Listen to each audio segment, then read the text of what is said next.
Welcome to the 24-hour conference on global organised crime podcast from the Global Initiative Against Transnational Organised Crime. I'm Jack Megan-Vickers.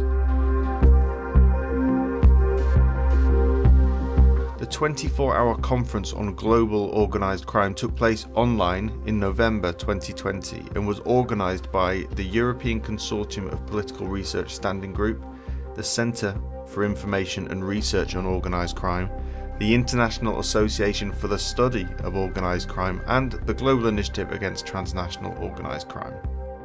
Hundreds of academics, researchers, journalists and others from around the world gathered together to present and discuss the latest research in organised crime. We've selected just 14 of them for this podcast series, but I would encourage you to head over to the website oc24.globalinitiative.net where you can find recordings of other sessions. In this episode, you'll hear the session Recovering Dirty Secret Money. Thank you for joining this session today with us. We have four wonderful practitioners, and hopefully one of them, Mr. Tim Connolly, will be joining us shortly.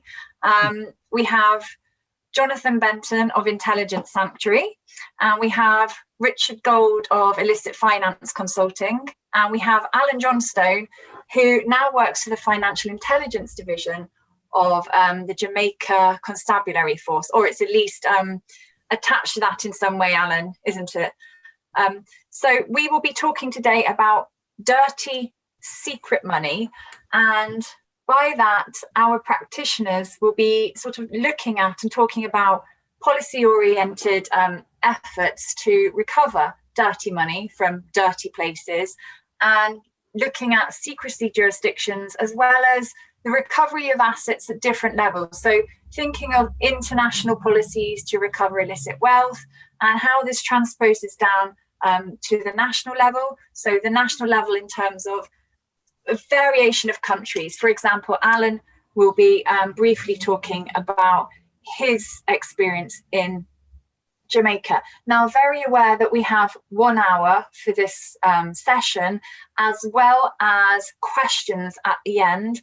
I have been instructed that the speakers will be talking for about 5 minutes each, okay, between 5 and 10 minutes each. Hello, Peter Emeka. Hi, nice to join us. Thank you. So it would be really great if you could sort of listen, and perhaps as our speakers are going through their little chats, their talks, jot down some questions to ask them for the end of the session. I'm sure that you're going to really enjoy what they have to say. So it's up to you guys, whoever wants to go first. I think we said it was John. I think that probably makes sense, Mary, because I'm going to try and give a sort of an overview of as we see the situation and some of the challenges, and then that'll segue into Richard and Alan's responses. So, shall I kick off? Yes, please. Right, I press my timer, 7 minutes. I've gone full. Right, I'm going to try and give you some examples through 5 sort of analogies, really, and it'll all become relevant at the end. It'll either work or it won't work. But I'm going to cover, first thing is the washing basket completely full of their dirty pants everywhere and socks. You'll understand why. Next, the washing machine, someone has it on double wash and it won't turn off. Don't worry, the engineer's here to fix it and we'll keep it going. And are we ever going to get clean clothes? And then the final bit I'll surprise you with. So why am I talking about washing machines? Because I'm talking about money laundering and dirty money, aren't I? And the amount that's moving around. And I think, first of all, is the dirty washing all over the place? Is the dirty money everywhere? And I think this is an interesting area to look at, to then go down into the policy and try and work out whether actually we've got the solutions right. You know, I've been part of that enforcement effort for many, many, many years, and have led, some of our biggest corruption cases from the UK. So I can say firsthand whether some of it works, and I can be frank now as well, because I'm no longer in that environment, and say what doesn't work, and I will be frank. So we often hear of sort of 2 to 3 trillion being quoted as that moving around the world in dirty money. And in fact, our own National Crime Agency here in the UK, and I apologise for being rather UK centric, but have recently published figures to say there's 100 billion just in the UK in illicit money moving around. Now, I think we all have to take those figures with a pinch of salt, because actually we really don't know how much dirty money.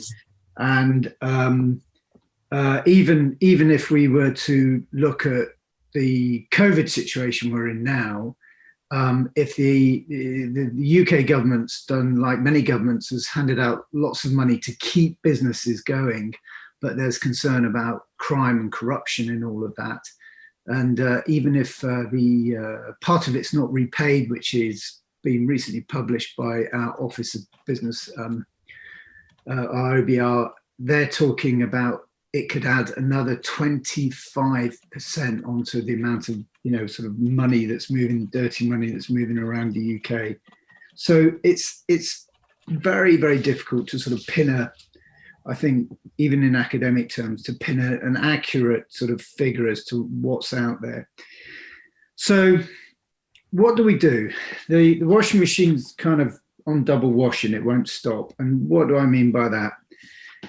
We have a challenge now, and I think in policy and even in the commercial sector where I find myself now, in really trying to sort out some of this legacy stuff, that the money does just keep going round and round and round. I think a really good example is to look at, some of you may be familiar with a company called Sibnift.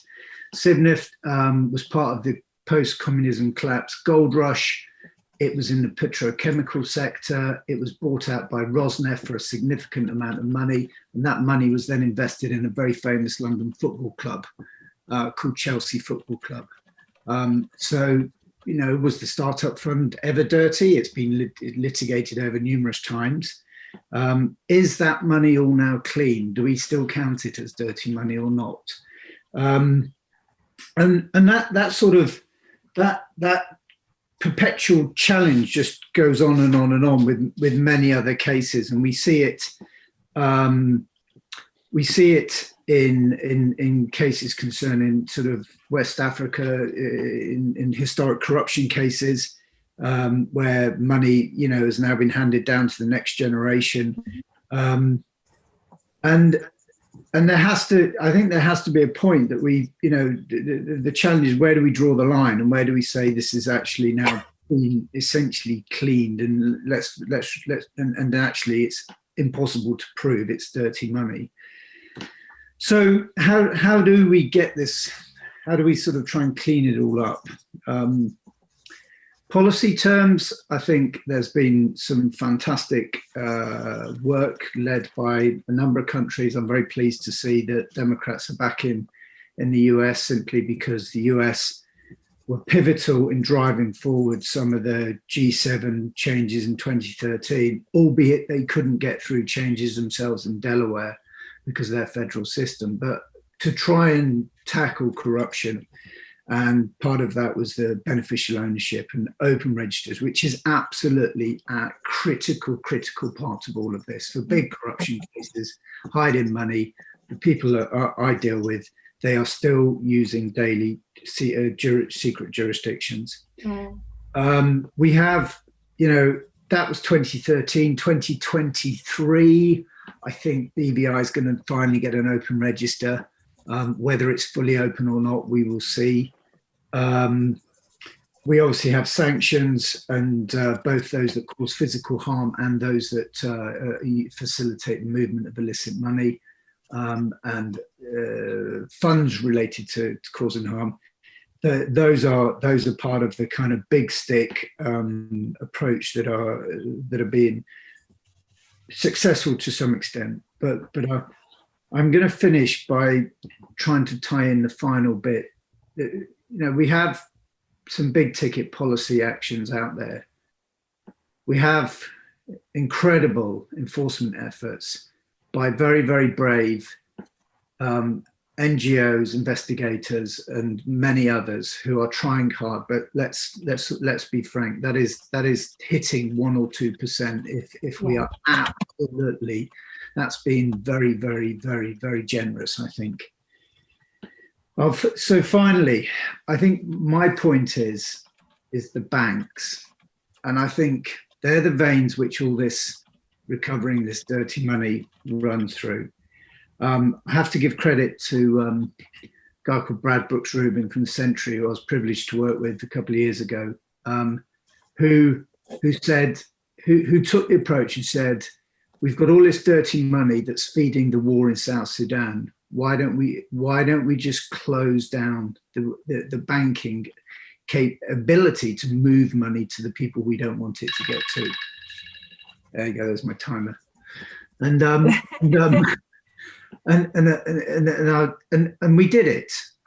We went to Societe Generale. We went to Standard Chartered. We went to a number of banks, and we sat down with years and years and years worth of research, and they carefully integrated into their systems to make sure that they could not move any of that money. And we started to strangle them because they couldn't access the funds that they needed.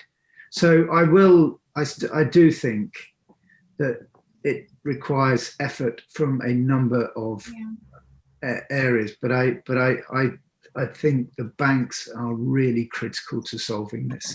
Thank you, John. I think you've made a really good point there, that when it comes to sort of that trickle down of policy to combat money laundering and other financial crimes, that the banks have to play a much bigger role in terms of accountability and pushing forward international, regional and national policies. So you mentioned South Sudan, Societe Generale, and the push there for major banks to recognise actually that they're not just facilitators of moving money for everyday citizens like you and me, but they play a very big role in enabling dirty money to reach very poverty-stricken and fragile and conflict-affected settings. So thank you for that. I can't remember who was next. I think it was Richard. I think so too. Yes. In which case I'll kick off and try and keep to the 7 to 10 minutes bit, the same as John didn't. And then, right, good morning, everyone. I'm going to take it from a slightly different angle to that John did, where he's looking at the banks and saying they should be involved. What I'm going to try and present to you this morning or this evening, depending on where you're watching this from, is the view about why government itself is not playing its full role.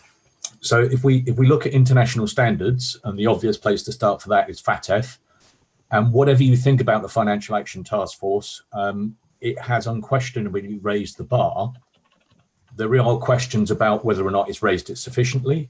Does it apply its own risk-based approach when it's looking at evaluations?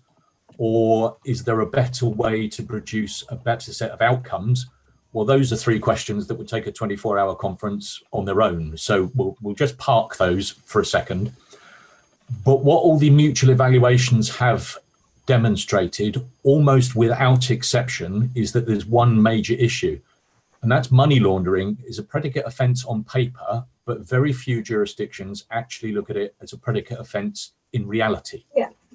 And what I mean by that is that you will go to most of the evaluations and they will reference the scarcity of standalone money laundering cases. By that, for those that aren't familiar, I'm talking about that is the only thing on the indictment or the charge sheet.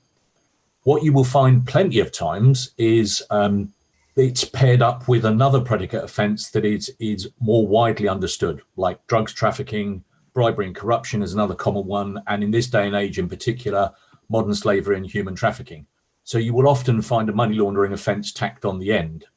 So if you look at headlines, man charged with drugs and money laundering offences, when you actually look at the headlines, it's a man found with 100 kilos of cocaine and $30,000 US, and they've bolted on the money laundering because obviously if they've got $30,000 and they're connected to 100 kilos of cocaine, that must have come from drugs trafficking, therefore it's money laundering. What you don't find in the evaluations is the standalones.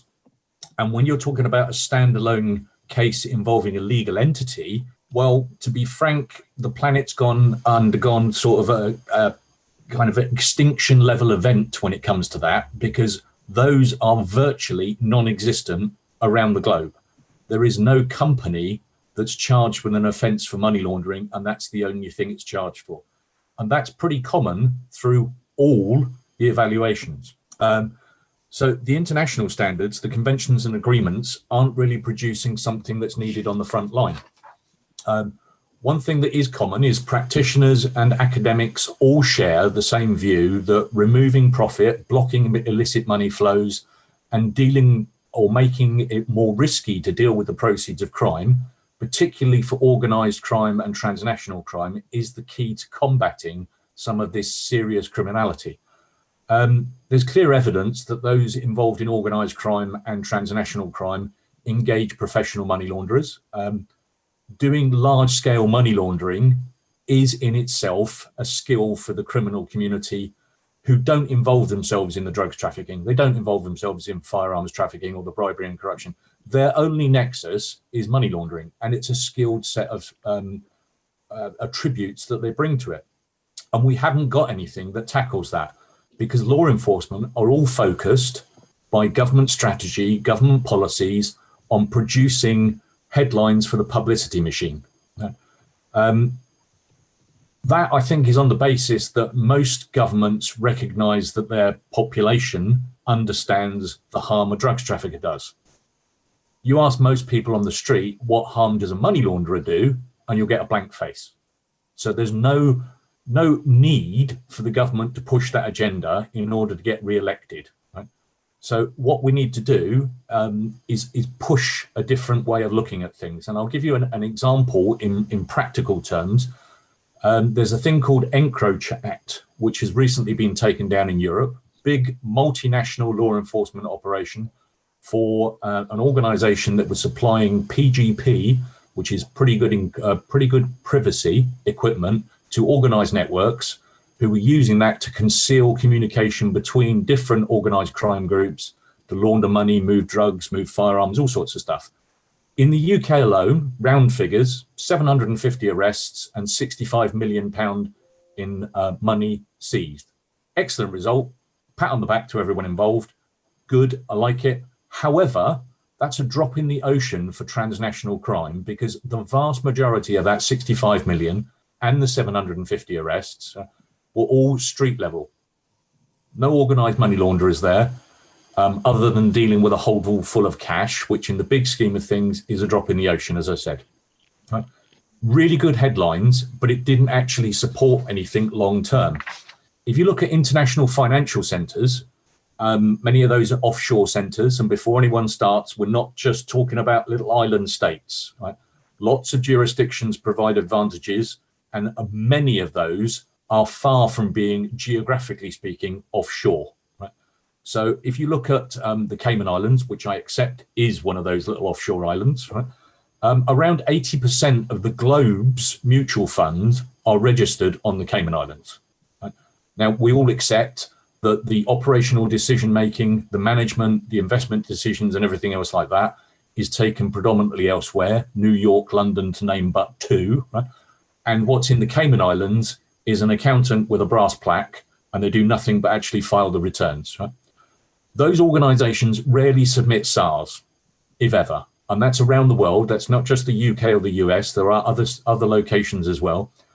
And even if they did submit a suspicious activity report, those intelligence officers and those law enforcement officers who are asked to subsequently investigate very rarely understand what a bear market is or what a bull market is. And when it comes to things like ETFs or CDS, you may as well be speaking double Dutch, to use the English term.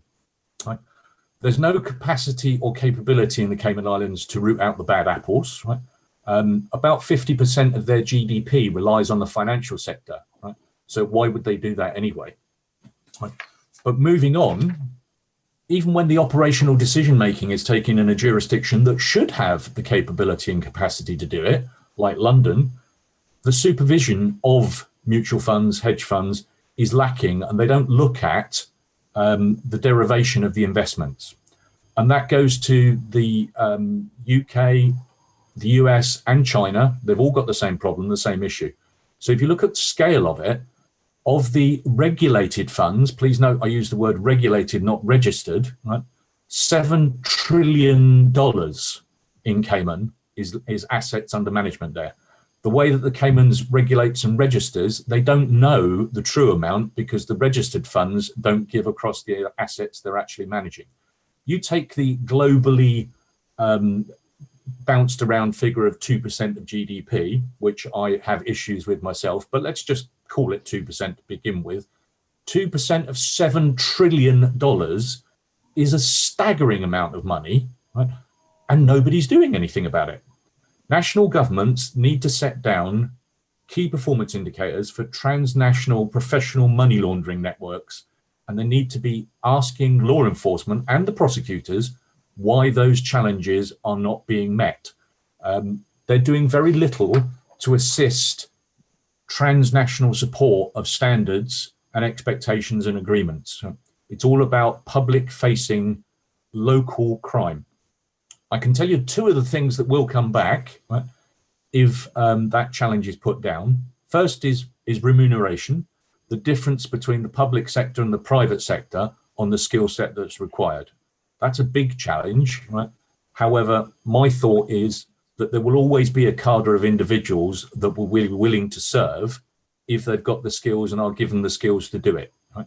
The second thing is those skills and the training. Training takes time and money, and it takes a long time to put that particular training set into practice. So if you look at, for example, the OECD bribery and corruption average investigation time is 7 years. I see no reason why that would be any shorter for a complex international money laundering case involving mutual funds and that type of investment activity.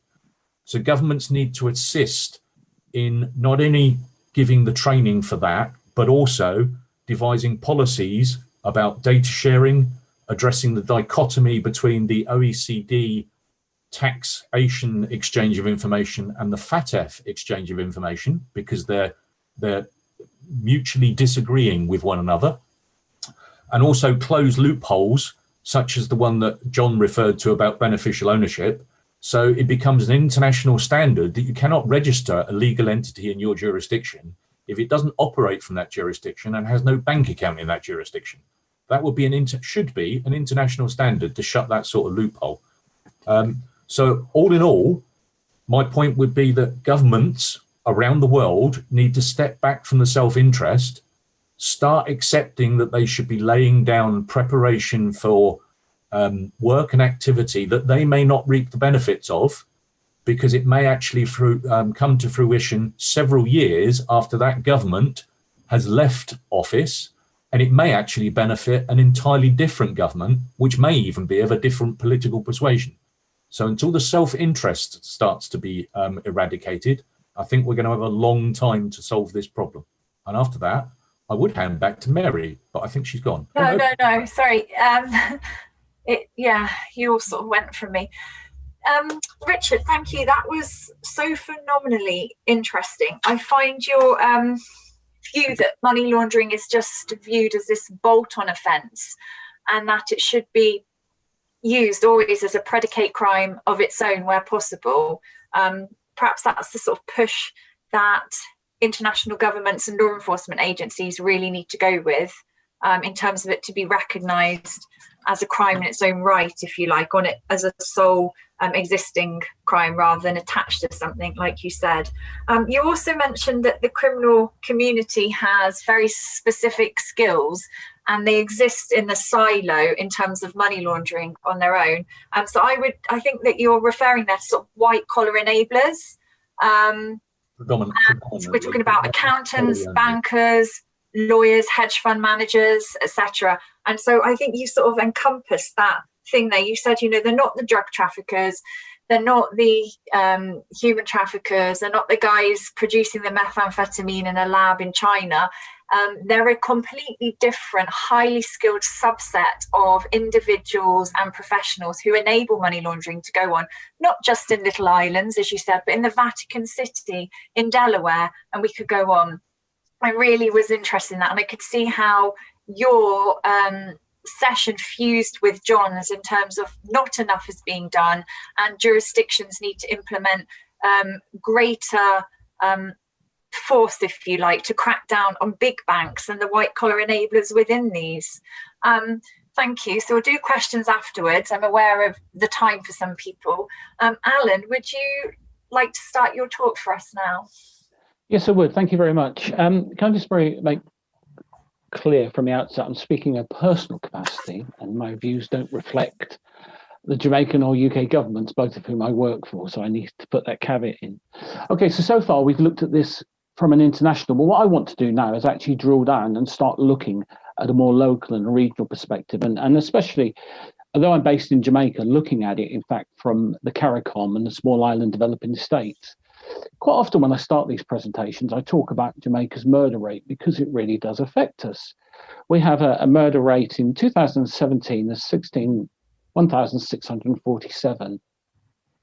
If the UK had a comparable rate, instead of 726, it would have a murder rate of 35,600. It would have a murder rate of 700. The reason I say that is because, do we think the UK would be so preoccupied with FATF and all of this if it had such a high murder rate? And my answer to that, I'll answer my own question, is no, it wouldn't. Jamaica is in that problem, but Jamaica is a SIDS. It's a small island developing state, and it's not in a position to reject that. It has to play its part in the international community. But it's an impoverished nation. Our GDP debt ratio is 96%. It was only 5 years ago 147%. We've got a lot of problems within Jamaica and SIDS widely in the problems that we face. The economy has taken a dive because of COVID. The tourist industry has gone. We've also seen the murder rate. We're now experiencing environmental factors. We've recently had rain, etc. Roads have collapsed. It might not seem a big deal, but to Jamaica, from a small budget, we now have to rebuild main thoroughfares. But that has to come out of the same pot because we've only got finite resources, and like all SIDS, with small countries.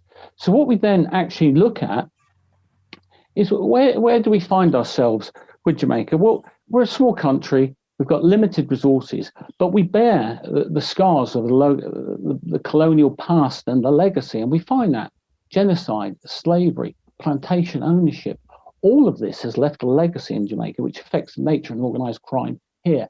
Therefore, what I'm saying right from the outset, what happens here is quite often different in the global south to what happens in the global north, and this is a distinction I want to make.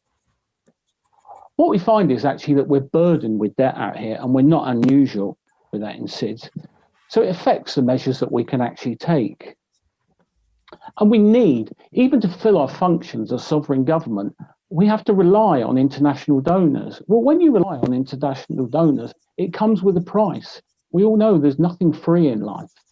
So we are grateful to our international donors for the assistance we receive from them, but it comes at a cost. And as been pointed out by Amanda Stiles, we become economically dependent and vulnerable to external pressures. We have then to start to meet them. What I want to concentrate on today, because we've touched on, is FATF, and this is really where I want to. As we know, FATF has no sort of standing in law. It's an international body, but it's articulated by soft law. It's not covered by treaty, but it possesses a flexibility that you don't get with treaties. So it assists countries far more because there is that flexibility. Something can be promulgated through FATF in a way that you never could through treaties. It's no longer this mere ad hoc group, but it's actually something which, despite them only being recommendations, is actually able to impose these recommendations. And what we find is through recommendations, we've got the ultimate goal. If you don't play by the standards, if you don't play by the standards, then you will be penalized, etc. Yet what we find is we've got ourselves with a high GDP, a crumbling infrastructure, we're under-resourced, Yes. and we've got a failing judicial system.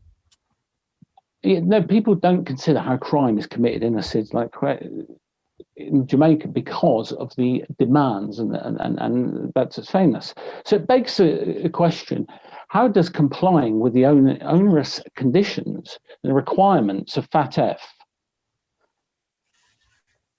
affect a country that's impoverished? I've seen firsthand what it actually costs for countries like Jamaica to actually comply with the MER, the response to the MER, the ICRG, the FATF grey list. When we actually start to look at these lists, we look, we still have the NCCT and we have things like that. If you take the ICRG, you've got countries like Yemen and Syria, who I would suggest have greater things to worry about in this moment in time than the shortcomings of their beneficial ownership and their trust service providers. Yet what we find of the 16 countries that are on the ICRG list, 3 are from the Caribbean, it's 20%. When you look at the International Control Strategy report, 13 of the 15 CARICOM countries are on there. 16% of the countries on the INCSR list are from Jamaica, are from the SIDS in the Caribbean. When we actually look at the EU high-risk country list, we actually see that we have Barbados, Jamaica, and the Bahamas on the list. We also have Trinidad and Tobago on the list, even though it was removed from the ICRG list. And the point I want to make is there seems almost an unfairness, and that might seem a little weak, but there seems that what's being portrayed is almost 20% of the threat, 20% of what's wrong with the world AML, etc. system is by a small group of SIDS, because between 16 to 20% of us are on these different lists. When I looked at this, and if I was asked to name countries who possess threats, who possess significant harm, I would never have thought of Botswana and Uganda. But when you actually look at the ICRG list, they are there. When you look at the EU list, they are there. And a question that I need to ask, when we look at the whole global money and the way the AML, the CFT, the way all of this works, are we really saying that the Caribbean possesses such a threat to the global AML, CFT world? Are they really in that position? What we have to look is the efficacy of the money laundering model that was actually translated, what I'd say, from the global north to the global south. What it's done is make the global make countries in the Caribbean unduly focused on money laundering initiatives, despite what I would say is a questionable effectiveness. I would argue that it's actually a global narrative, a global north narrative imposed into Caribbean SIDS. And what we're actually finding is we've taken something that appears to work in the global north and actually transposed it into the global south, without an awareness that actually the way that money is laundered in countries such as this, the sums involved aren't as great. The jurisdictions, the way things operate, will not allow the system to operate in the way that it does in Jamaica. But as the point we've made earlier, it hasn't stopped that we have to adopt this system. FATF, in the mutual evaluations, talk about this whole idea we're not doing enough standalone money laundering charges. We were commented adversely on our MER. So were other SIDS. And when I've looked around the world, other countries are affected by that. But what we have to look is just exactly how effective have the 40 recommendations been? How effective have they been as a policy success? If the purpose of it is to deprive largely criminals of the benefits of the crime, it's hardly been an unmitigated success. So what we have to do is start asking, are we actually employing the correct model across? Because what we're adopting is this one size fits all, and I'm not actually sure is that what we're doing is actually achieving the objective of it. I'm aware anecdotally that there are countries within the Caribbean SIDS who have introduced legislation, not because it's the requirement of that country, but in fact, because they believe it will meet the requirements of FATF, not because they need it. Within Jamaica, we've introduced legislation to deal with POCA, to deal with TPA, yet we still use the Larceny Act to tackle fraud and theft. Our Larceny Act was created in 1942. It's based on the 1916 UK Larceny Act. In other words, Archduke Ferdinand was probably still alive when our legislation to tackle fraud 20 years in the 20th century was being composed.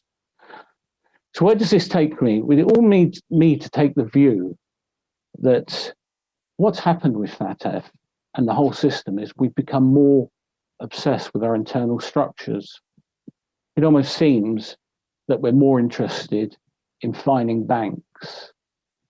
2018, 4.1 billion for AML breaches. 2019, 8.1 million. We're very good at doing that. We're very good at naming and shaming countries. But if we actually look at the figures for conviction and confiscation rates are abysmally low. It down to the say of 0.01% and things like this. In other words, it fulfills all of this, seems to be fulfilling its own criteria, but it's not meeting the greater needs. But the problem is that it is imposed on SIDS, it is imposed on the likes of Jamaica. We have to comply with this regime.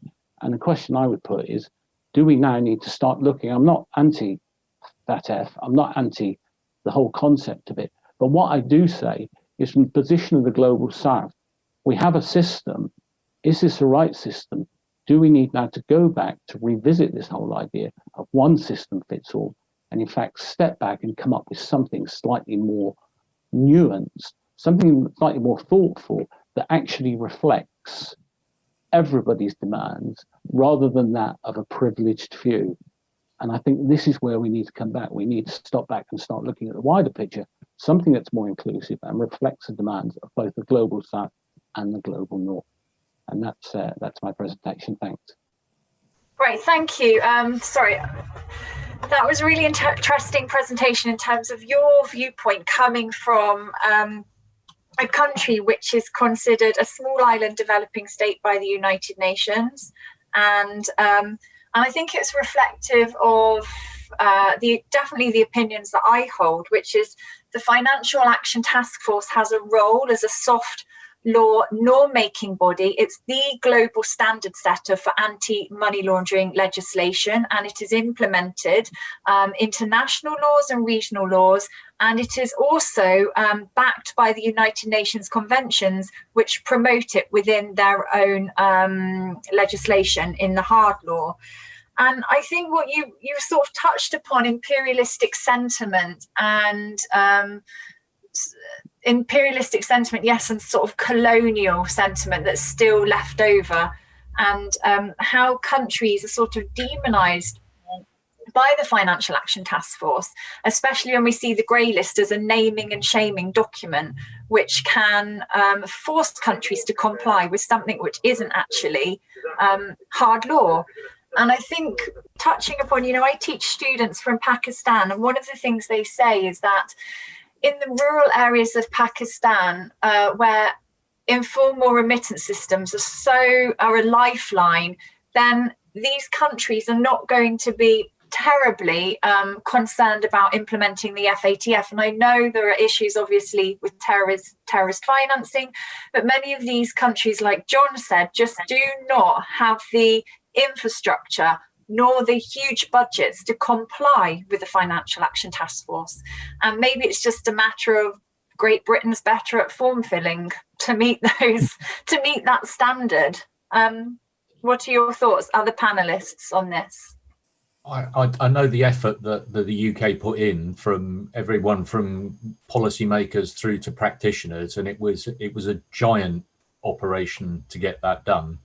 And I just don't see a jurisdiction such as Jamaica having the resources to throw at the issue. And I do think that there are legitimate questions that can be asked of certain jurisdictions who quite clearly do a tick box when it comes to the Financial Action Task Force standards, and those that actually produce results. And at the end of the day, regardless of whether it's soft laws or standards, etc., the whole objective is to stop, so far as anyone can, money laundering and terrorist financing. We mustn't forget that the FATF is not just about money laundering, it's terrorist financing and proliferation financing as well. So there's a number of very important issues there, but it is about the level of resources. So I think Alan is quite right that there needs to be something of a reconsideration. But I would challenge, I'll be slightly pugnacious on this, Mary, as I can be, that whilst I completely agree with Alan's position, it's like it's soft law. It's like international treaties and international law. Compliance with it is very, very different. It's very, very different for countries like the US, the UK, and other, developed Western countries versus much smaller states that maybe don't have the financial capability or even the legal framework necessarily to adopt things like when you're embedding in your national laws, things like UNCAC. So when we get to FATF, it's really difficult, but it's the one stick that actually works at the moment, I think. And I would suggest that actually,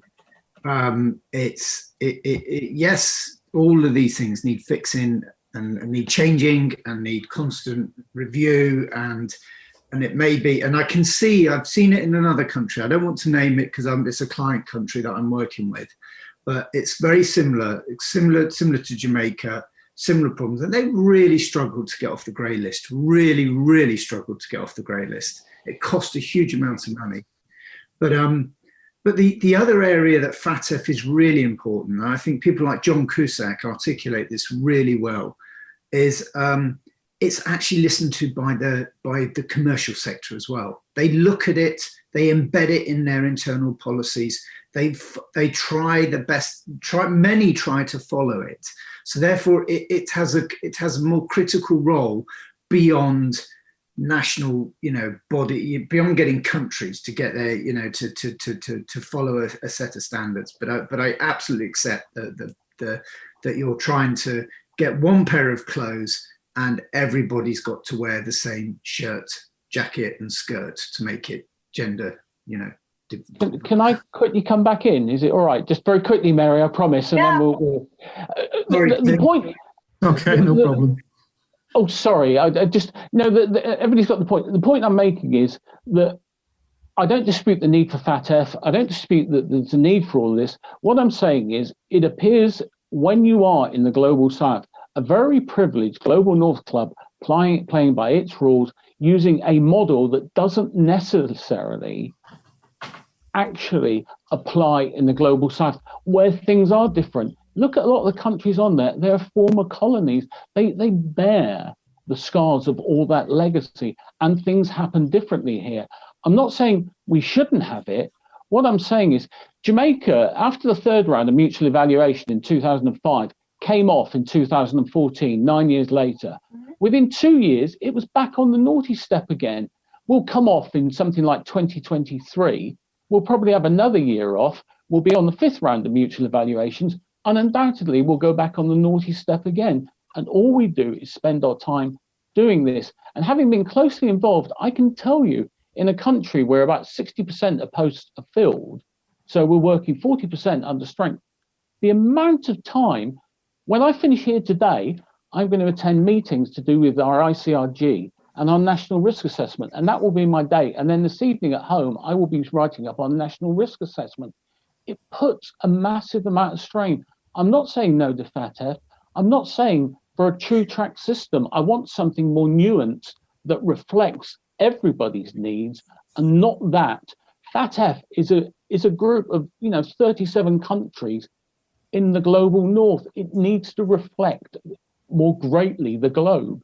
I think it's a really important point you're making there. And for anyone who isn't aware, the Financial Action Task Force was born at the Paris Summit in 1989 and constructed by OECD and G7 countries. So it's very much Western-centric in its formation.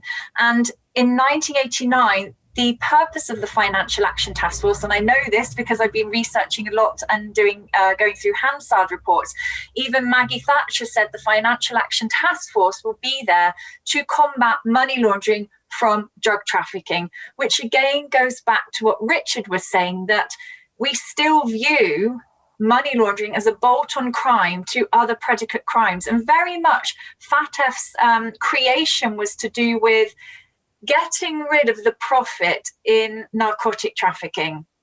So we very much saw those initial regulations crafted around confiscating the proceeds of crime from money laundering. And then after 9/11, we had 9 extra recommendations added on. We saw a paradigm shift from drug trafficking to combating terrorist financing. It cannot be denied that the core countries which are part of the shaping of regulations under FATF are Western rich countries. And to some point, we see smaller developing countries being demonized. And that was certainly the case post 9/11. And it continues to be the case now with some countries. Now, I know sort of John and others might say it's the only thing we've got at the moment, and it works a little bit. But in reality, some of the issues that are prioritized by FATF are not the priorities of countries in the subcontinent, South America, Latin America, or the other developing countries, which we could, I'm sure, list all together.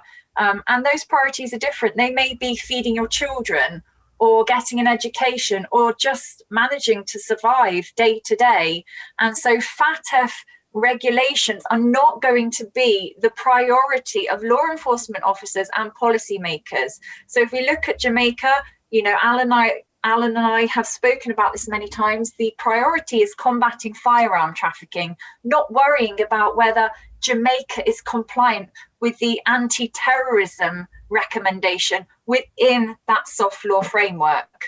Mary, I don't disagree. Look, don't let me decry the issue of proliferation financing. It's an important issue, but you wouldn't believe the amount of time that we have spent on this issue in Jamaica recently. I'm not saying it's not important, but we have so many demands as a country. Yeah. Okay, we've only just taken our GDP debt ratio below 100%. And when I was talking about the environmental factors, it really is important. The environment now is starting to impact. We've had later rains here. We've got a reduced budget because of COVID, because we're reliant upon the tourism. We have a reduced budget. Everybody's getting cut back. We suddenly from somewhere have to find the money to deal with all of this. And these are things that we have to factor in that the UK doesn't. And even if you're a bigger country, you have a stronger GDP, you can absorb these things. Jamaica's GDP is 15 billion US dollars. We cannot absorb that. But we can't prioritize, because if we prioritize, we become an international pariah. I just want to step in and ask John a question. John has done work in sort of conflict-affected settings in Africa. What was their take, John, on the Financial Action Task Force and these anti-money laundering laws, certainly the soft laws? Well, in places like South Sudan, I don't think the letter even arrived. They are literally trying to stop their women and children from being raped and shot, and parts of the government were. And so places like South Sudan, it doesn't even register. I think, frankly, and it didn't. But you've got a corrupt government led by President Kiir there. So when you get a transition I think Sudan will be an interesting example as we see it on its journey to its democratic journey, and I suspect in a decade you might start to see them in the position where Alan is. So it's a long I think so, yeah. Yeah. A long road. Can I just interject? Do we have Tim Connolly? He was our fourth panelist. Tim, are you there at all? Yeah, I'm here. Yeah. Oh, Tim. So sorry. We've got 10 minutes. Crack on. No, I'll be very quick. It's been very interesting. Well, we've got 5 minutes, so we're meant to speak for 5 minutes and then questions. So you take the floor. Well, it's very interesting hearing from my colleagues, and I use the word advisedly. I think that's probably one of the problems, is that we don't all see ourselves as colleagues in this work. And I should say at the beginning, these are my personal reflections and don't in any way reflect the opinions or policies of my employer. So I need to be fairly careful. But when I woke up at an ungodly hour this morning, I thought, what am I going to talk about? How did I get this across in 5 minutes? And for me, I've been in law enforcement since 1987 in criminal investigation. And I thought about how things have changed in those 32 years and why it is that despite all the legislation, despite all the cooperation, all the training, and all the vast amounts of money that we've put into anti-money laundering, both in law enforcement and in the financial industry, we're still not as effective as we might be. It seems to me that it's all about change. First thing is profits. The way that criminal profits are generated has changed massively since 1987, which in those days, cash was king, and cash is still important, and cash is still important within jurisdictions, particularly when it comes to tobacco smuggling and drug stealing. There's still a lot of cash generated, and in fact, there is, for some reason, a lot of cash being generated in the post-COVID era. But cash has now moved. Most of the most sophisticated criminals don't generate their profits from cash. They generate it from tax fraud, from boiler room frauds, from manipulating cryptocurrency, and from specialist money laundering. So that is something we've always struggled to catch up with. And a second part of that is that communications have changed. And Richard quite rightly mentioned EncroChat. Well, that's a very significant part of why we fall behind in anti-money laundering efforts, is that criminals can now communicate at the speed of light in extremely sophisticated ways that are very difficult to monitor or indeed even to crack into in any way. And that communication affords them the opportunity to move value quickly, far more quickly than we can react. Thirdly, because of those two factors, actually tracking cash or funds or assets or value has become much more difficult, and it's a much more sophisticated process. Again, I agree with Richard, that the amount of training that's required and the amount of knowledge that's required to hit the very highest levels of anti-money laundering work is now vast. And there are very few people who are truly equipped to do that. We have people who are specialists at assets, and we have people who are specialists at anti-money laundering, and people who are specialise in accountancy. But really, you need people who know about all three, at least to a certain extent. And that's all about time. And these big, sophisticated criminal operations take a long time to investigate and bring to court. 10 years is not untypical. And I use a term, I don't know if it's ever been used in criminological circles, but I use this term, investigation fatigue. And that's the sum of people getting promoted, people moving on, people retiring, who have the knowledge base on a particular case. We get reorganised on a regular basis. And when you add all that in together, you get this thing called investigation fatigue, which means that the knowledge, the deep knowledge on particular cases attenuates over a period of time. And that is a really difficult thing to combat. The fourth big difficulty is that on the occasions we do find the assets, it's actually very difficult to recover them because of transnationality, global world. Organised criminals will now, they've always sought to remove themselves from the crime, distance themselves from the crime and distance the money from the crime. Well, it's a lot easier to distance the money, the funds, the assets, the value from the crime because you can get it abroad a lot more easily than you've ever been able to do it before. You don't need to pack a suitcase full of cash and take the risk of wandering out of Heathrow. You can just press a button. And cryptocurrencies in particular are particularly easy to move money around. It's completely ethereal. It has no jurisdiction. And the big difference with cryptocurrency at the moment is you can actually make a lot of profit through your money laundering efforts. And Bitcoin in particular is very volatile. And there's a lot of money to be made through the money laundering. We always used to assume in the past that you'd lose about 10 to 20% of your value through a money laundering scheme. Well, not necessarily if you use cryptocurrency. Lastly, and this is the thing that I think really drives sophisticated criminality. I tend to not use the term organised criminality. I say sophisticated criminality.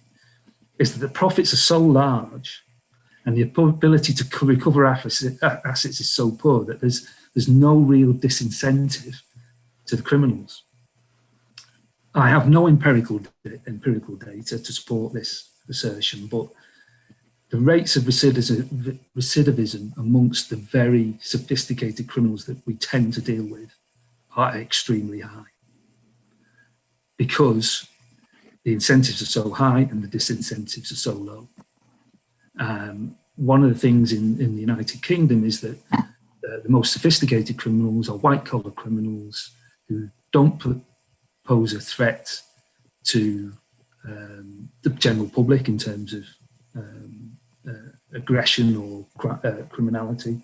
They don't pose a threat in the prison estate, so they tend to pass through the prison estate very quickly. So you might be sentenced to an 8 or 10 year prison sentence. You'll only serve 4 or 5, of which 2/3 might be served in open conditions. So again, that all leads to this idea of criminal resilience. So what we're trying to do in the United Kingdom is attack both investigation fatigue, deal with investigation fatigue, and deal with criminal resilience by taking a much more holistic view of the criminality and engaging not just law enforcement, but all levels of law enforcement, including the prison service and probation service. But most importantly for me is the engagement with the financial industry. And absolutely key to that is for law enforcement and the financial industry, the anti-money laundering part of the financial industry, is to see themselves as part of the same organisation. We're all colleagues in it together. There's a long way to go with that, but we're making good strides.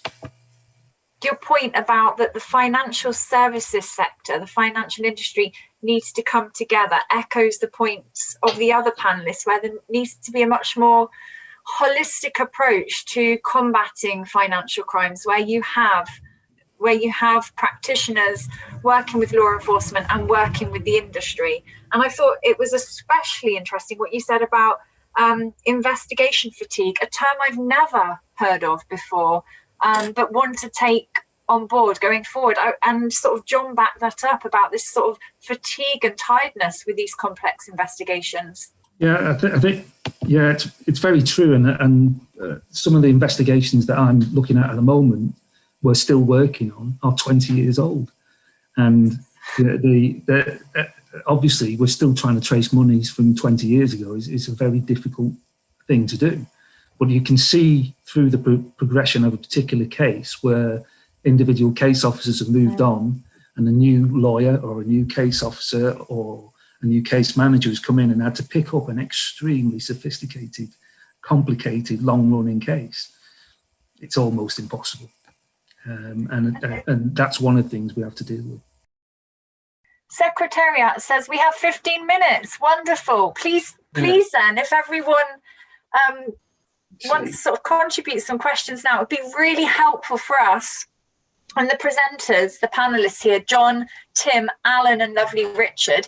If you could turn on your microphones, that would be brilliant. It's easier for us to hear the questions. The typing is good, but if we can have some more interaction with mics turned on, that would be brilliant. Thank you. Hello. Hello, King. Yes, Hello, Carl. King Carl. Yeah. Carl. So I'm from Ghana. Recently, there was a situation where Ghana was blacklisted by the European Union with regards to money laundering, and the government is trying to make some efforts. But what's happening is that on the ground, there are no much effort that is done. Although we have the laws, it has not been been pushed. What from the practitioner point of view, what can what can be done in the Ghanaian context to address the issue where we have the laws by the banking sector, by the Securities and Exchange Commission, but for it to be implemented is very difficult. What can be done to address it? Okay, thank you. That's a brilliant question. And Carl, I'm going to direct that to John, who's got a lot of experience working with asset recovery projects in Africa. Right. I'd very quickly then, from an operational perspective, I'd say one of the key things, and Richard will know more than me on this because he's much more knowledgeable on the policy side of FATF. But the one of the key things that just always crops up is actually value and volume of cases that you're actually pushing through your system. So we talked about money laundering. It is critical that it's used more. I think it's mad that it's not used more because I used to use it all the time, and it's a fantastically flexible piece of legislation that almost catches everything. Certainly what we have in the UK, and from what I've seen in other places. So I think from a practitioner perspective, it's about driving those successful cases through. I've done a lot of work in Ghana, Nigeria, and surrounding countries. And just getting one or two of the bigger cases over the line, which I know you have done some, is really going to send a very, very, very strong message. Mary, can I just reiterate what John's just said? Of course, yeah, of course. In my experience, there are a lot of jurisdictions that believe they have to have huge numbers of examples of what they've done. In my experience as well, the better impact is made by making sure you get a number of cases across the finishing line. There is no good having 60 cases under current investigation and nothing across the finishing line. I know of law enforcement agencies around the world can get a case to court that they believe is absolutely a slam dunk case. There is no possibility of doing that because once you get to the steps of the court, it's a different ball game. So you have to make sure that a number of cases, just several, doesn't need to be dozens, of quality money laundering cases, standalone if at all possible. If it involves a corporate entity or a legal entity, even better, right? That takes determination and it takes perseverance from the people that hold the policy string, because invariably those cases take time and they will take time away from publicity generating headlines because it's predominantly white collar, it's predominantly it's not on the streets, and it is stuff that goes on behind closed doors and people only hear about it once you've got the conviction. So it's determination and it's support by government and policy agencies to the frontline law enforcement agencies into delivering that objective. So basically, Carl, the panelists are saying that Uganda's priority, if it was to sort of secure finishing some cases and secure convictions, then this is a good place to start with. Is that what you're saying? That's the sort of thing that can be done to motivate and galvanize anti-financial crime efforts, is to start with those big cases and pushing them over the line. In part, yes. I put one caveat to that, particularly if you've got a jurisdiction that's just starting down this journey down this road. is that if you take the big case first, I'd like to suggest you wouldn't, but with no disrespect to Ghana or any other jurisdiction, you're likely to fall flat on your face, right? You've got to learn to walk before you can run, right? Okay. So take some cases through a proper tasking and coordination session that actually identify some small challenges, make sure the law enforcement effort can tackle those challenges, make sure the prosecution effort can tackle those challenges in the court environment. Once you've got a success, then step up and enhance the size of this case, the scale of the case, and the jurisdictional impact of the case. But if you go straight for the big fish, you'll get eaten. I'm going to sort of flick that question a little bit towards Tim. Tim Connolly, so our fourth panelist. We're not an emergent economy in the UK. We don't have an emergent legal infrastructure and law enforcement bodies. So the sort of comment that Richard and John said about you have to have some cases which finish productively and effectively with a positive outcome, is that what people still want to go after in the UK, or have we seen a shift in the way anti-money laundering is dealt with in Western and developed countries? Just very quickly, just say, look at unexplained wealth orders in the UK. They came in, and perhaps hindsight's a great thing. They should have tried it on the drug dealer first and proved that his Range Rover and his house and everything else were the proceeds of his crime, not try and take on a huge international corruption case. Can I just come in and say one thing, though? It's all very nice looking at it from the perspectives we're doing, but if you've got any experience, quite often in a lot of these poorer countries, 3 to 4 years for something to find its way through the court is the norm. So there are challenges, and this is part of the problem with it, that so much of asset recovery and whatever is predicated on the basis that you will get things through courts in a speedy manner. And looking at, certainly in my experience of Caribbean SIDS, things find a long time to get through the courts, and I've no doubt it's the same in a lot of other places. So again, it just comes back, we've got to be careful of saying what works in the north will work in the south. It's not necessarily going to be the same. And I just want to make that point. Okay, so I would, yes, I completely agree with you, Alan. I think from the other comments that we're getting in the comments bar, a lot of people are sort of agreeing that there needs to be a different approach and a different structure as we go towards vulnerable countries, especially those countries which are more vulnerable to illicit activities and therefore money laundering. But don't forget, many of those developing countries are not money laundering countries. I think John's already made that point. But going back to John talking about unexplained wealth orders, because these were hailed as a solution, John, as an effective solution to a huge problem.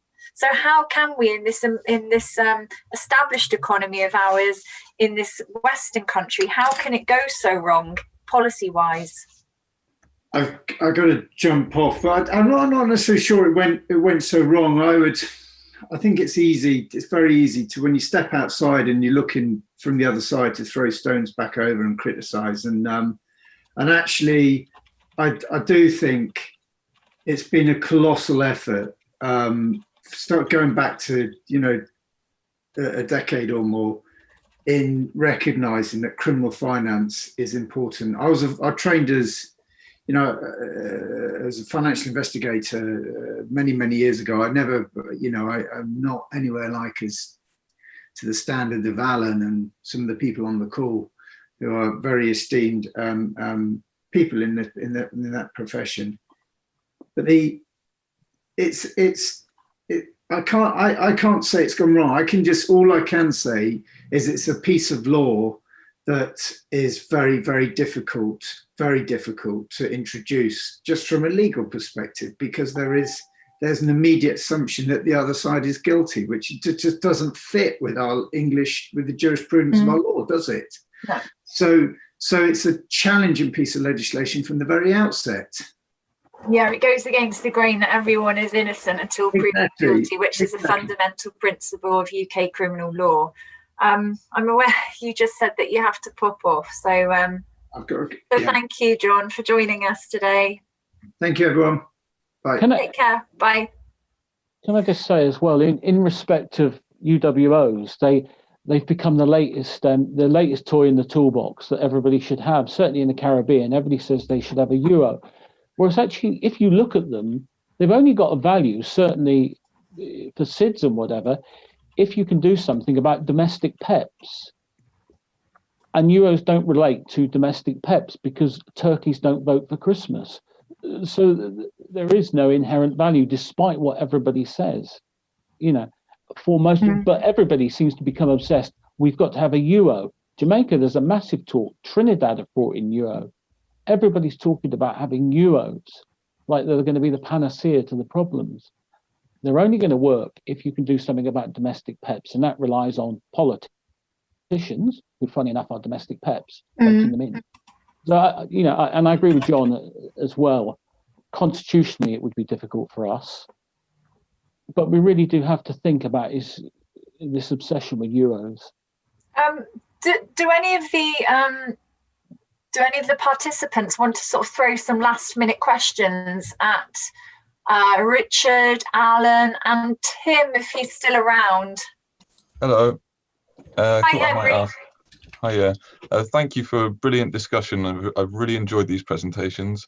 I thought I might ask, since Alan passed comment on the colonial legacy that Jamaica has and other SIDS and countries in the global south, and your reflections as well, Mary, on FATF and soft law being one of a Eurocentric basis.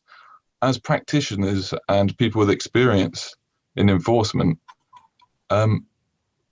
what critical contribution can be added to that? Would anyone be happy to pass comment on it in a more sort of post-colonial perspective? I realise it's perhaps a little closer to social sciences than the panel is trained in and studied in, but I wonder if perhaps we need to be looking more critically and self-reflective in practice and enforcement. So I suppose it's not the most poignant question, but I thought I might ask anyway. So in a post-colonial environment, what do you guys think anti-money laundering efforts can offer, I guess? Being conscious of the time limit on this one, I'll just say one very quick thing on that one. I think that the biggest change that may be effective is to bring in FATF's own risk-based approach to its evaluations. It expects jurisdictions to do risk-based approaches. So you may have 2 million money laundering cases, but of those 2 million, which ones are the biggest risks? And it expects jurisdictions to do that, but FATF at the moment doesn't actually look at the jurisdiction as a risk to the planet. So perhaps FATF need to take a step backwards and start assessing what they're going to do on evaluations. And I think that has the opportunity to cascade down into the law enforcement line in those jurisdictions that are subsequently evaluated. Thank you, Richard. Thank you, all the lovely messages that are coming through. Thank you so much. And Richard, we know you were mentioned in those books, my darling. some blatant self-promotion from those of us there. Just to reiterate, you can contact me at mary.young@uwe.ac.uk.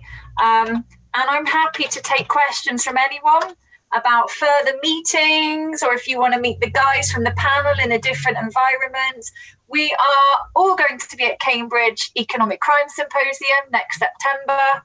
So you can meet these lovely guys again in person, but please do email me if you have any questions, or if you want to take these conversations forward and perhaps chat with us in a less formal environment, although this isn't really formal at all.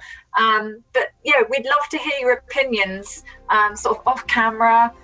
So please do email us, and I can put you in touch with the other guys as well. You are listening to Recovering Dirty Secret Money. If If you'd like to get more information on this topic and the speakers, head over to the conference website, oc24.globalinitiative.net. There you can also find videos of most of the talks, including a number of discussions that are not part of this podcast series. This was the 24-hour Conference on Global Organised Crime podcast. I'm Jack Megan Vickers. Thanks for listening.